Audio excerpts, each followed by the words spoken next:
所以说我们要去盯着呀。江澄情绪激动，万一那小子又惹我姐伤心了。可以，我带个人可以吧？魏无羡推脱不掉，只得退一步打算。带谁啊？江澄警惕地问。那个，魏无羡故意拖着声音说，我前夫哥。晚上，蓝忘机要耽搁一会儿，魏无羡和江澄、聂怀桑吃了饭提前来电影院。江厌离和金子轩的位置在正中央，江澄和聂怀桑坐在后面，魏无羡和蓝忘机的位置则在更后一排。你准姐夫请看个电影也不包场。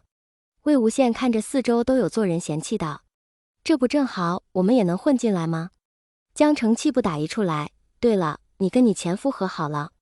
对哦，上次画展挺轰动的。聂怀桑也凑过来，你是喜欢上蓝忘机了吧？他那张脸能给我灵感罢了。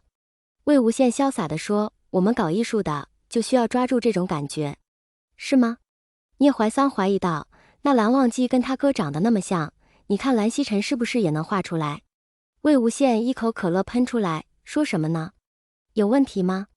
蓝忘机确实跟蓝曦臣长得一样。江澄也附和道，不一样好吗？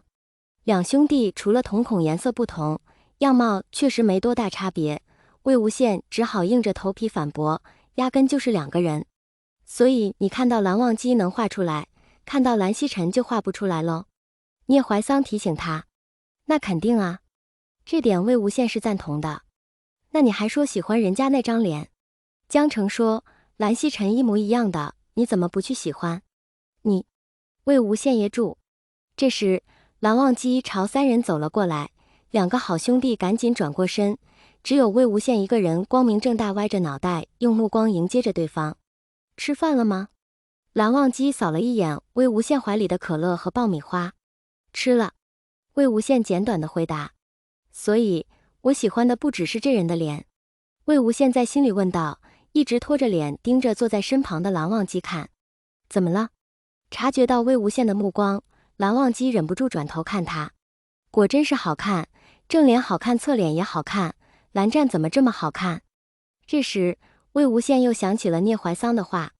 说实话，魏无羡从没把蓝曦臣和蓝忘机弄混过，虽然大家都说两人长得就像双胞胎兄弟，但在魏无羡眼里，这明明就是两个截然不同的个体。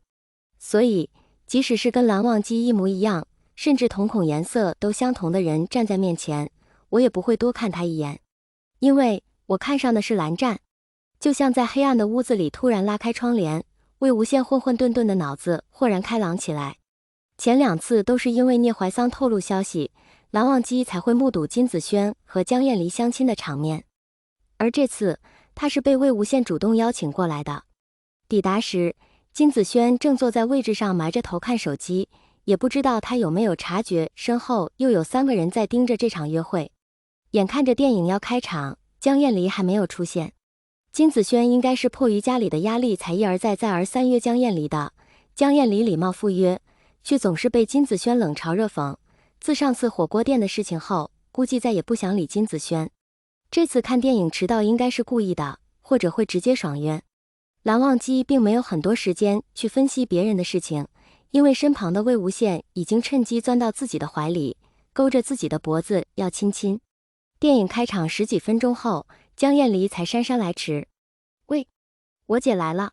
江澄一转头，就看到魏无羡正赖在蓝忘机怀里，正欲吐槽，又对上蓝忘机冰冷的眼神，吓得赶紧坐回座位和聂怀桑低声说话，就不该叫上魏无羡，每次都要遇到蓝忘机，当初干嘛要离婚呢？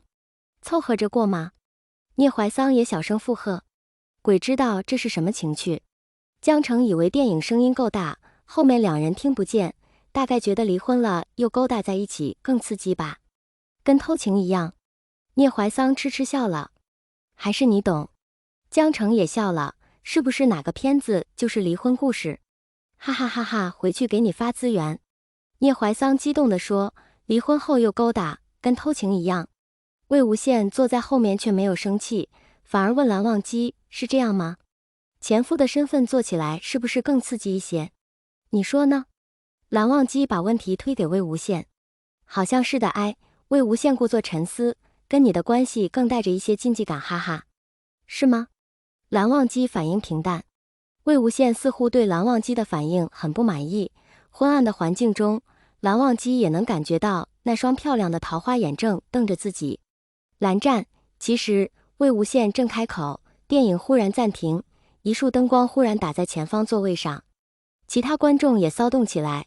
只见金子轩起身，像变魔法一样从怀里掏出一束鲜花，对着江厌离单膝下跪：“厌离，请接受我的心意。”江厌离着实吓一跳，看起来有些惊慌失措，很想逃走。金子轩，你在做什么？江澄忍不住吼了一句：“表白啊！”金子轩理直气壮。见江澄抗议，其他观众也开骂：“表白也不要打搅人看电影啊！”就是，快继续放电影。说暂停就暂停，电影院你家开的呀？金子轩神色傲娇：“就是我家开的，怎么样？”啧啧。魏无羡忍不住咂嘴：“你这样追得到个屁！”果然，江厌离觉得非常尴尬，提起包包转身就要走。厌离，你等等！金子轩花也不要了，连忙追上去拉住江厌离：“厌离，我是真心想和你结婚的，绝对不是那种结了又离的人。”喂，不要含沙射影的！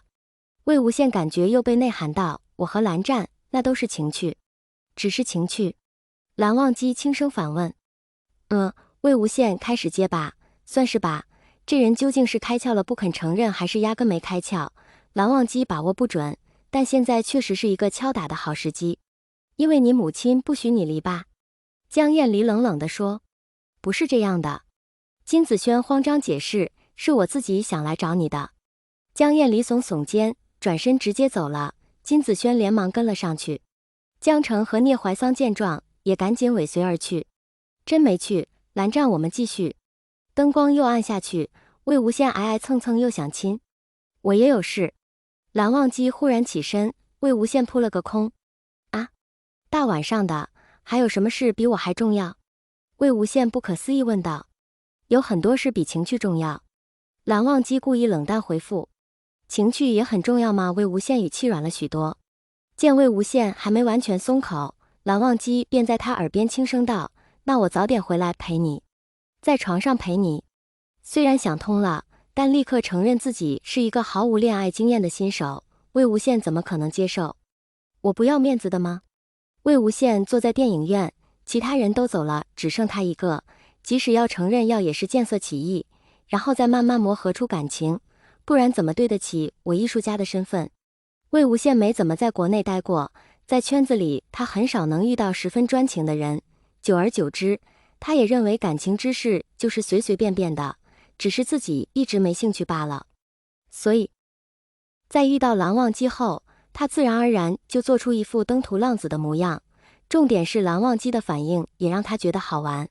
轻浮浪荡的归国艺术家对上传统家族出身的小古板，没有比这种设定更好玩的了。